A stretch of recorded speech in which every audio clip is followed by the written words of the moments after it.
El ISD es el tercer impuesto que más recauda y solo es superado por el impuesto al valor agregado y el impuesto a la renta según el Servicio de Rentas Internas. El gremio exportador pidió al gobierno eliminar el ISD de los costos logísticos y que se cumpla con la devolución automática de los impuestos para fortalecer su competitividad en los mercados internacionales. Se plantea retirar el ISD de la parte logística, fletes, seguros, pero sobre todo a los fletes navieros. El sector exportador paga alrededor de 500 millones de dólares en aranceles de bienes de capital e impuesto a la salida de divisas.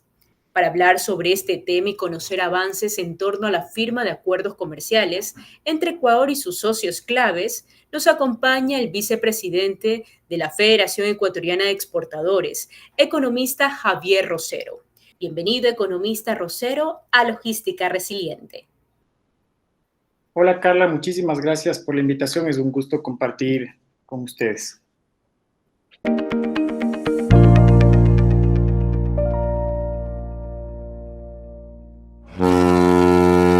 La subida de fletes navieros a niveles históricos, esto normado por la oferta y demanda a nivel internacional, preocupa al sector exportador del Ecuador, de la región, del mundo. Es indispensable retirar los fletes marítimos de la base imponible para el pago de tributos por factor competitividad. ¿Qué gestiones se han realizado en torno a este tema? Bueno, es importante empezar mencionando que hay un principio que se tiene que respetar para el sector exportador, que es el principio de no exportar impuestos. Esta es una práctica muy común a nivel del comercio internacional, en donde los países a través de su política tributaria no castigan el esfuerzo que hacen los exportadores y por lo tanto no se sobrecarga con impuestos internos a la eficiencia que pueden alcanzar las propias empresas exportadoras a través de su producción, el momento de exportar. Y por lo tanto, en gran parte de esto, uno de los esfuerzos que hemos enarbolado desde la Federación de Exportadores es que así como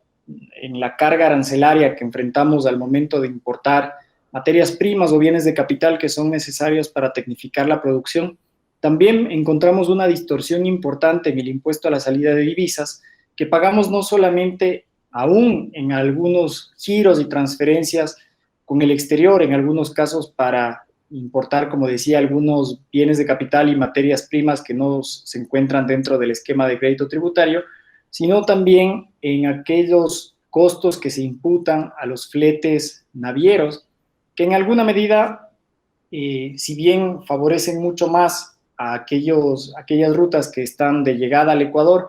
no podemos olvidar que el comercio exterior es una vía que tiene dos sentidos y por lo tanto, mientras más eficiente y más competitiva sea la logística en su integralidad, tanto en importación como en exportación, vamos a lograr que nuestros productos, para el momento de internacionalizarse y salir, enfrenten una menor carga si es que vamos reduciendo los sobrecostos impositivos que en este momento enfrenta toda la cadena logística del comercio exterior. Esto puede marcar definitivamente la diferencia entre que podamos posicionar nuestros productos a diferencia de otros países que no tienen que enfrentar estas cargas impositivas para poder... ¿Cómo cuáles, economista? ¿Cómo cuáles países? Para como tomarlos de referencia.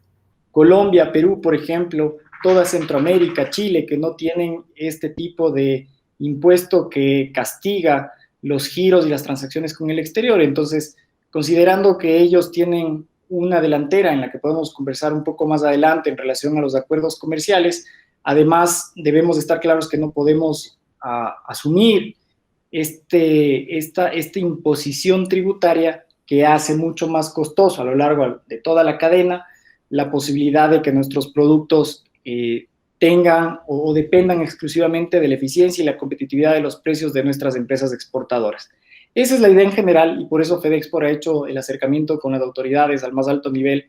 para poder encontrar la fórmula y la mejor manera en la que se pueda excluir de la aplicación de impuesto a la salida de divisas a los fletes navieros. Es verdad que una gran parte de la exportación se negocia en términos en los que es el importador a nivel internacional el que asume los costos de la logística, Pero como decía, existen otros casos en donde el propio exportador se tiene que hacer cargo de entregar con logística incluida en puerto de destino, y ahí esto genera una distorsión. Así como en aquellas rutas de los... El ministro de Producción hizo una propuesta a la Comunidad Andina de Naciones respecto a este tema, economista. Sí, la propuesta que se incluyó y que requeriría de una reforma a nivel de la normativa andina, básicamente lo que establece es que dentro del componente que conforma la base imponible para aplicar los aranceles no se incorpore al rubro de transporte y seguro de transporte en los fletes. Entonces, esto evidentemente puede mitigar en el ejercicio de la importación el efecto que está en este momento azotando a gran parte de la logística mundial por incremento de los costos que tienen por disponibilidad de las rutas de fletes navieros, así como de escasez de contenedores, y en alguna medida hacer que ese incremento no tenga un reflejo proporcional en el precio, en el arancel que tienen que sobrecargarse a los productos. Si es que esto llegara a darse, si el anuncio del ministro llegara a darse, lo que vamos a encontrar es que el arancel se aplicará exclusivamente al valor del producto y no al valor del producto más el costo del transporte. En una situación como esta, que es una situación atípica, especial, derivada de la pandemia, puede ser muy útil justamente para que ese sobrecargo que está generando en el costo la pandemia no se traslade adicionalmente al arancel. Ahora, los exportadores, ¿cuánto están pagando por un contenedor de 20 o 40 pies en este momento, haciendo una comparación con lo que pagaban en el 2020 o 2019?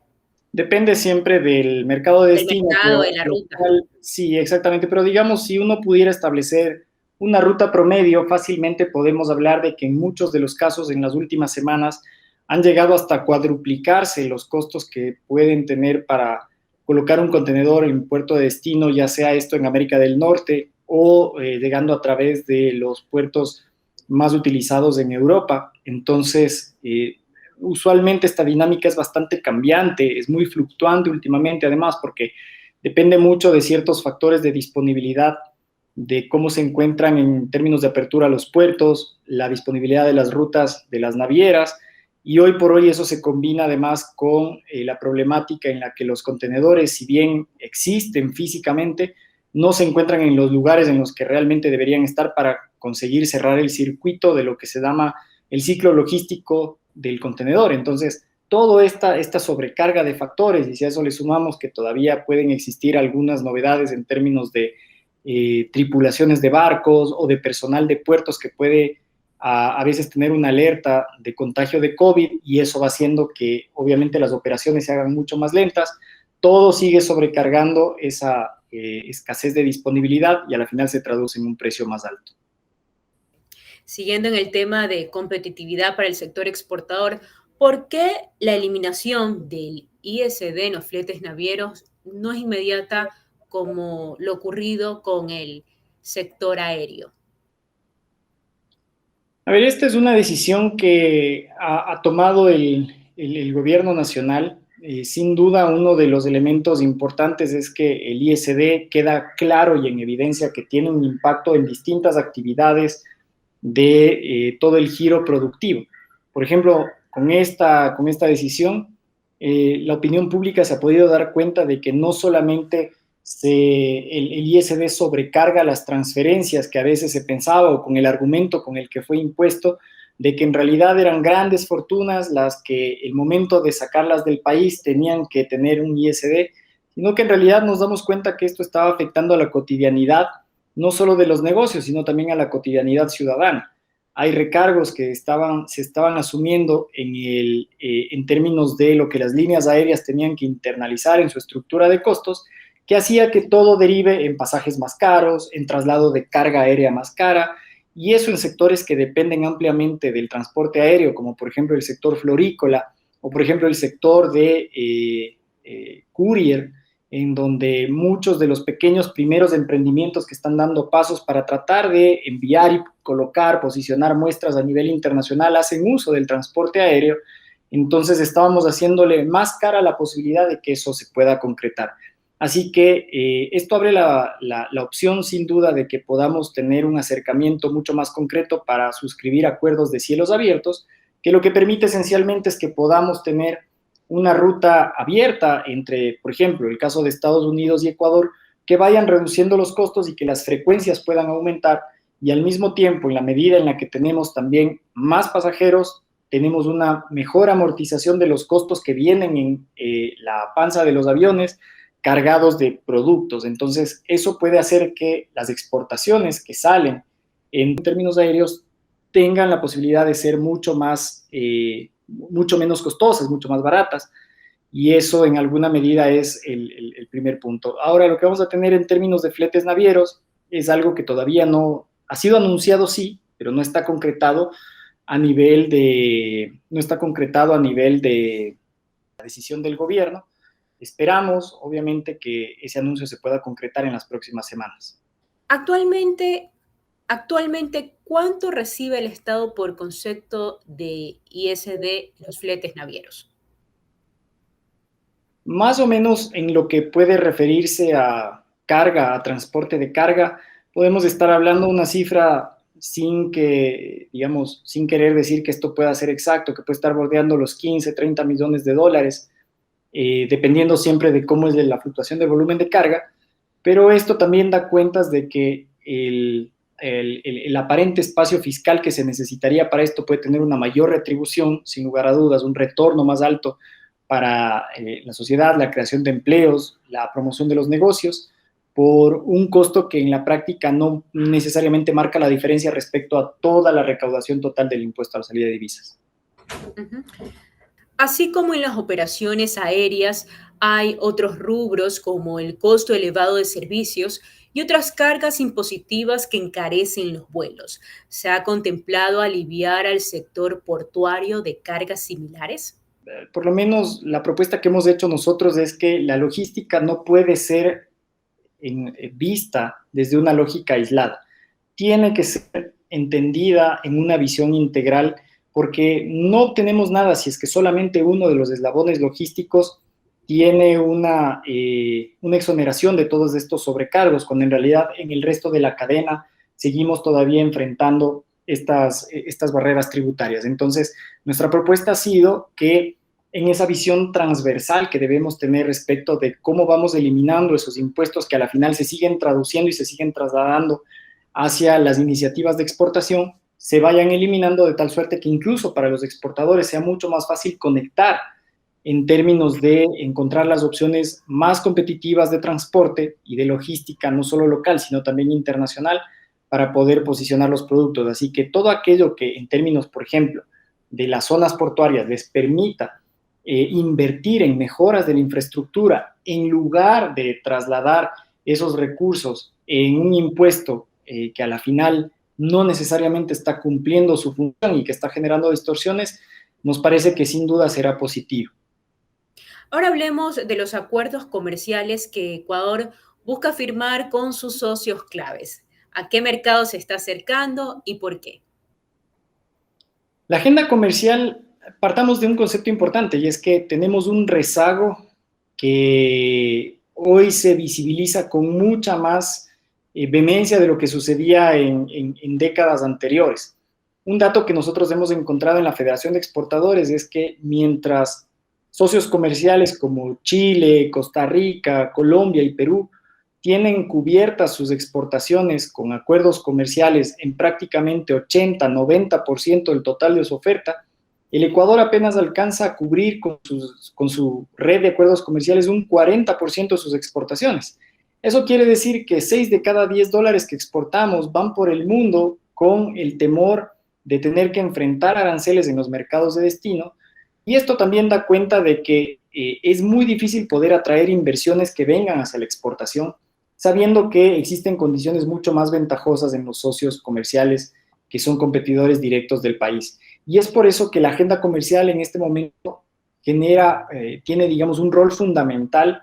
en términos de poder acelerar esa apertura de los mercados para que los productos tengan una alternativa de salida, porque el exportador no es otra cosa que una empresa que busca una mayor escala para poder generar muchísimo más nivel de producción. pero esa escala no se encuentra al interno de un país que tiene apenas 17 millones de habitantes, sino que la escala se encuentra en los grandes centros de consumo, donde además hay una mayor disposición al pago, y es por eso que nosotros hemos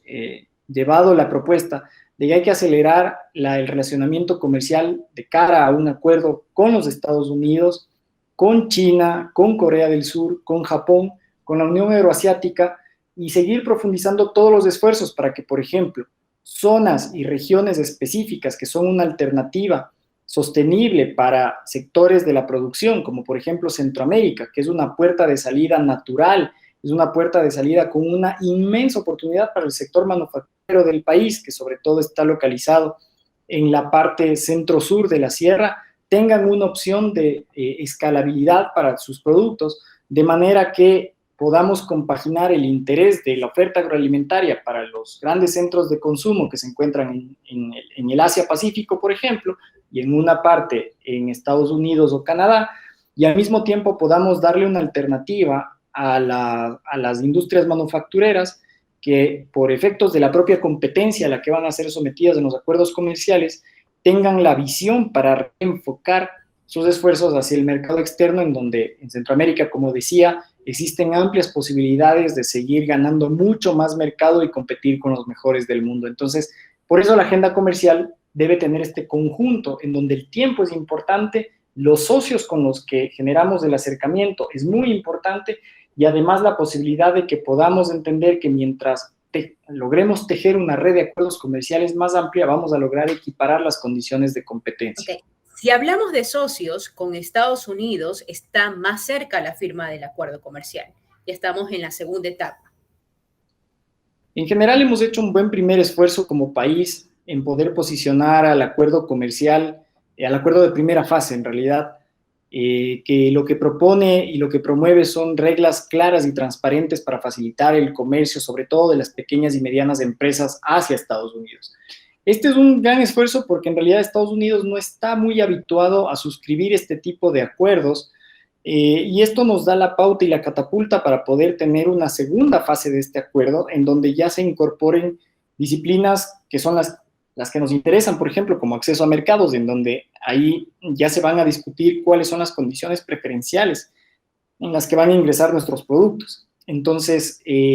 lo importante de esto es que el Ecuador pueda seguir interrelacionando mucho la comunidad empresarial ecuatoriana con la comunidad empresarial de Estados Unidos para generar la suficiente visibilidad del interés que tenemos, tanto nosotros para poder exportar, así como para poder importar también. Somos un mercado tan complementario que los Estados Unidos en realidad nos proveen el 90% de sus importaciones, maquinaria, bienes de capital, bienes intermedios y materias primas que nos sirven para la producción de los propios sectores aquí en el país. Por lo tanto, la gestión que podamos hacer a nivel empresarial y a nivel político para poder posicionar este interés en los dos partidos en Estados Unidos es lo que va a conseguir que podamos tener un ambiente mucho más propicio para que se empuje una visión de un acuerdo comercial en condiciones,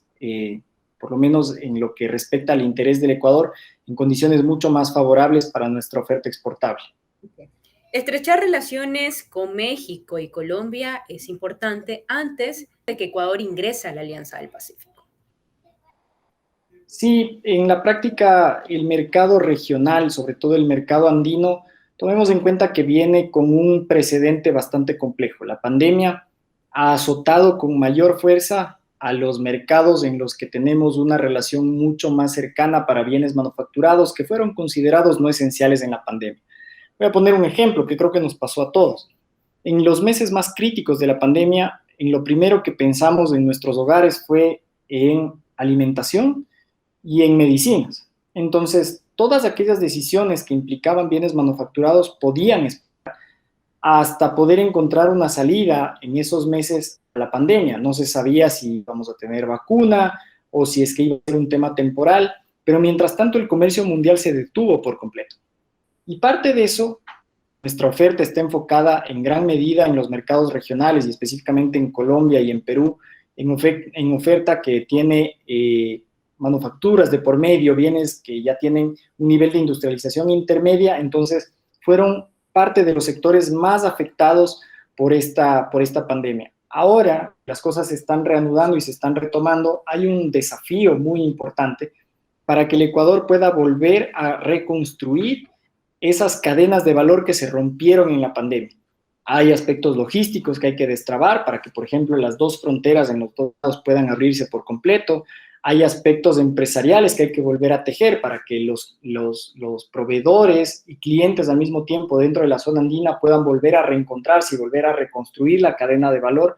En algunos casos para exportar al interno de la zona andina, en otros casos pensando en una plataforma hacia un tercer país, que es algo que sí ocurría. Entonces, no deja de ser importante el mercado andino, además por las características de integración, de cercanía territorial que tenemos a través de la frontera, y es uno de los aspectos en los que la política comercial, sin duda, más que de acuerdos o de profundización de acuerdos, porque tenemos ya una zona de libre comercio, un mercado ampliado con Colombia y Perú, va más por las gestiones de regulación que podamos alcanzar a nivel de la comunidad andina para poder favorecer el comercio, facilitar el comercio, digitalizar el comercio entre nuestros países para que los que se recuperen más rápido sean los sectores que fueron más afectados y las empresas, sobre todo medianas, pequeñas, que fueron más afectadas y que tienen mucho que decir en la relación con los países andinos. El sector exportador del Ecuador busca mejorar su competitividad en mercados internacionales, gestionando el retiro del impuesto a la salida de divisas en fletes navieros e impulsando la firma de acuerdos comerciales con países claves como Estados Unidos y China para la venta de productos tradicionales y no tradicionales. Agradecemos al economista Javier Rosero, vicepresidente de la Federación Ecuatoriana de Exportadores, por compartir su análisis en torno a los temas abordados. Muchísimas gracias, Carla. Suscríbete a nuestro canal de KL Comunicaciones y síguenos también en Anchor y Spotify. Hasta una próxima entrega de Logística Resiliente.